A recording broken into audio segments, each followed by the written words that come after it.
Siema, tu Wahacz. Szósta generacja Opla Astry debiutowała na rynku w 2022 roku, a aktualnie producent przeprowadził jej lifting. Mogłem spędzić z tym modelem po odświeżeniu trochę czasu, przejechać kilkadziesiąt kilometrów. Zapraszam na film, gdzie przedstawię, jakich nowości można oczekiwać.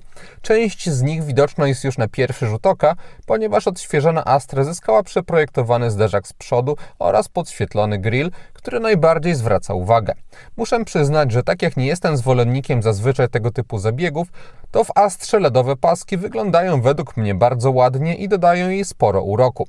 Też co na plus albo na minus, jeśli komuś się one nie spodobają, te świetlne akcenty są w każdej wersji w standardzie. Poza tym dostaliśmy typowy liftingowy pakiet, czyli nowe wzory felg oraz lakiery, doszedł metalizowany biały i zielony, który prezentuje. Wciąż mamy także warianty hatchback o długości 439 cm oraz kombi, którym jeździłem, mające 464 cm, szerokość to zawsze 186 cm. Kończąc wątek demonstrowanej wersji, na jazdach dominowały najbogatsze konfiguracje Ultimate. We wnętrzu producent nie ingerował w stylistykę, skupił się za to na materiałach wykończeniowych i zrezygnował z ogromnej wstawki z fortepianowej czerni, którą dotychczas można było spotkać na tunelu środkowym, czy z drobniejszych połyskujących elementów na kierownicy. Teraz mamy tam matowy materiał i ogólnie poza obramowaniem ekranów trudno jest błyszczące elementy spotkać, co uważam za zmianę na plus, zarówno pod kątem wyglądu, bo matowe są po prostu ładniejsze, jak i długoterminowo, bo nowy materiał na pewno będzie się mniej rysował niż stary. Ogólnie jakość tworzyw robi dobre wrażenie, jedynie tanio wyglądający plastik na fragmencie drzwi na górze mógłby wraz z liftingiem zniknąć, ale nie burzy on ogólnej opinii. Odświeżenie zmieniło też materiał na fotelach. Aktualnie zawsze dostajemy tapicerkę wykonaną z tkanin w 100% pochodzących z recyklingu.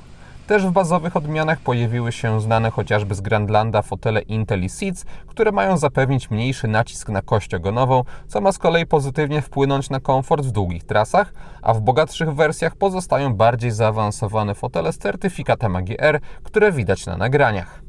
Przy okazji liftingu producent nie ingerował za to w ilość fizycznych elementów sterujących i po staremu pozostał chociażby tradycyjny panel klimatyzacji, co wypada na plus. Multimedia również pozostały po staremu i mamy tam wyświetlacz o przekątnej 10 cali, który jest akceptowalny, ale powiększenie by mu nie zaszkodziło patrząc na aktualne standardy, chociażby pewne rozciągnięcie w pionie. Do oprogramowania nie mam większych zastrzeżeń. Sposób obsługi opiera się tutaj o kompozycję widgetów na ekranach domowych, które można sobie personalizować, co jest moim zdaniem wygodne w codziennym użytkowaniu, bo różne informacje i skróty można sobie dostrajać pod swoje preferencje. Szkoda tylko, że przełączanie tych elementów ma w dalszym ciągu zbyt wymyślne animacje, które powodują niepotrzebne spowolnienia. System obsługuje też bezprzewodowo Android Auto i Apple CarPlay. Na kierownicy przyciski są matowe i bardziej estetyczne, ale ich rozmieszczenie jest takie jak wcześniej, steruje się tam tempomatem oraz multimediami. Manetki służą do przełączania zawartości elektronicznych zegarów, gdy je się wciska. Tutaj również mamy podział na ekrany z możliwą do personalizacji zawartością. Całość jest wygodna w obsłudze, więc moim zdaniem nie wymagała jakichś poprawek. Ogólnie Opel Astra zarówno przed liftingiem, jak i po nim jest dobrą propozycją dla osób, które szukają prostego w obsłudze samochodu, bardziej w tradycyjnym stylu. Jeszcze dopowiem, że odświeżenie nie przyniosło też zmian w ilości miejsca w kabinie. Gdy sprawdziłem, jak sytuacja wygląda w kombi, to przy ustawionym przed nim fotelu pod siebie na nogi miałem minimalny, ale jednak zapas wolnej przestrzeni. Nad głową, pomimo obecności panoramicznego dachu, lekki margines został także zachowany. Bagażnik w przedłużonej wersji, bez dużej elektryfikacji, ma 597 litrów pojemności, a po złożeniu opadź w drugim rzędzie jego pojemność rośnie do 1634 litrów. Przestrzeń ma regularne kształty z dużym otworem. Lifting Opla Astry przyniósł z kolei pewne zmiany w palecie silników, ale niestety nie mówię tutaj o wprowadzeniu zupełnie nowej jednostki napędowej, a odświeżeniu jedynie elektrycznej. Wariant ten ma aktualnie akumulatory 55 kWh netto, podczas gdy wcześniej miał 51. Moc została po staremu, to znaczy 156 koni mechanicznych. Ładowanie również pozwala wyciągnąć maksymalnie 100 kW, co nie jest jakimiś powalającymi wartościami, które nie mogłyby zostać poprawione przy okazji liftingu. Nowością jest za to funkcja ładowania zwrotnego. W przypadku hybrydy plug-in mamy również zmiany, ale one nie są do końca powiązane z aktualnym liftingiem, bo Opel nowy układ wprowadził już w zeszłym roku. No ale jakby nie patrzeć, mamy od niedawna zwiększone akumulatory do 14,2 kWh netto, co ma poprawić zasięg w trybie elektrycznym o 17 km do 81.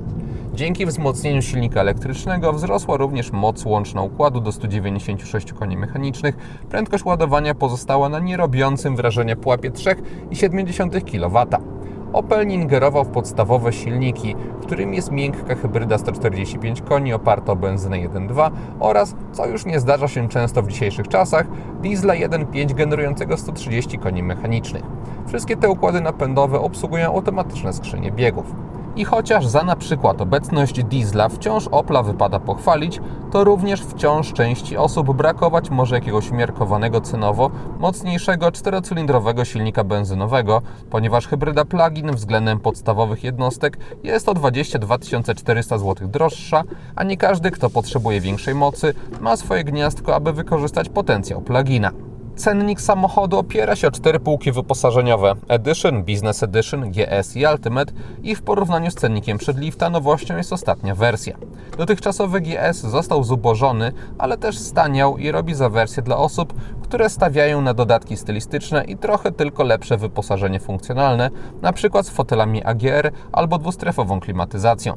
Z kolei Ultimate jest mniej więcej starą wersją GS, chociaż co mnie zdziwiło, tak jak wcześniej Opel chwalił się w niej prawdziwym systemem kamer 360 stopni, tak teraz mamy jedynie panoramiczną kamerę tylną z symulacją tego, co może dziać się wokół pojazdu na podstawie jego ruchów.